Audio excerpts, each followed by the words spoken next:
जय माता दी। माता भगवती कृपा सदा आप लोगों को बनी रहे।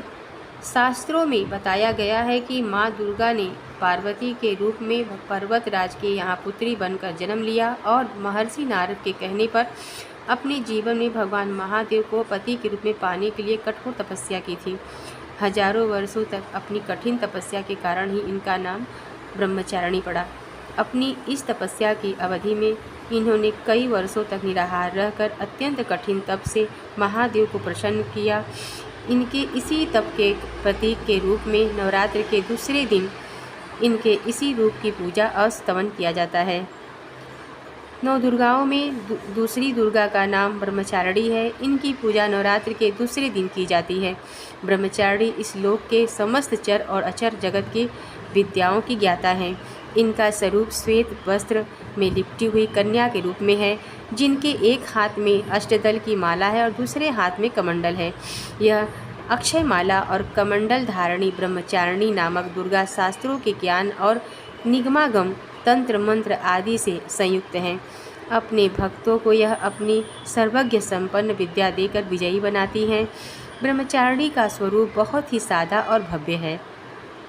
अन्य देवियों की तुलना में वह अति सौम्य, क्रोध रहित और तुरंत वरदान देने वाली देवी हैं।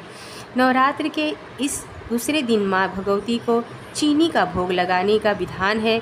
ऐसा विश्वास है कि चीनी के भोग से उपासक को लंबी आयु प्राप्त होती है और वह निरोगी रहता है तथा उसमें अच्छे विचारों का आगमन होता है। साथ ही माता पार्वती कठिन तप को मन में रखते हुए संघर्ष की प्रेरणा भी प्राप्त होती है। नवरात्रि के दूसरे दिन पीले रंग के वस्त्र पहनकर पूजा अर्चना करनी चाहिए, क्योंकि माता ब्रह्मचारिणी को पीला रंग बहुत प्रिय है।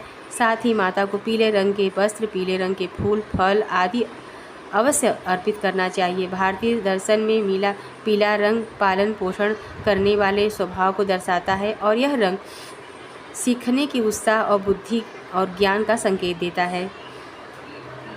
अर्थात जिनके एक हाथ में अक्षमाला है और दूसरे हाथ में कमंडल है, ऐसी उत्तम ब्रह्मचारिणी रूपा माँ दुर्गा मुझ पर कृपा करें। माता ब्रह्मचारिणी की पूजा पहले दिन की तरह ही शास्त्रीय विधि से की जाती है।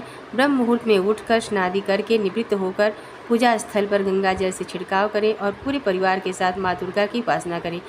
माता ब्रह्मचारिणी की पूजा में पीले रंग के वस्त्र का प्रयोग करें और पीले रंग की चीज़ें ही अर्पित करें।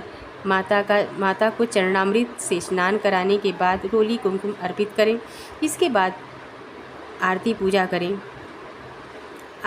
माँ ब्रह्मचारिणी की पूजा में पीले रंग के फूल, फल आदि का प्रयोग करें। माता को दूध से बनी चीज़ें या चीनी का भोग लगाएं और दुर्गा चालीसा का पाठ करें, सप्तशती का पाठ करें, माँ दुर्गा के अर्गला का पाठ करें, सिद्ध कुंजिका का पाठ करें तो बेहद अच्छा होता है। आपको वीडियो कैसा लगा? और आपको ज़रा भी अच्छा लगा हो तो लाइक करिएगा, सब्सक्राइब करिएगा, औरों में शेयर भी करिएगा। जय माता दी।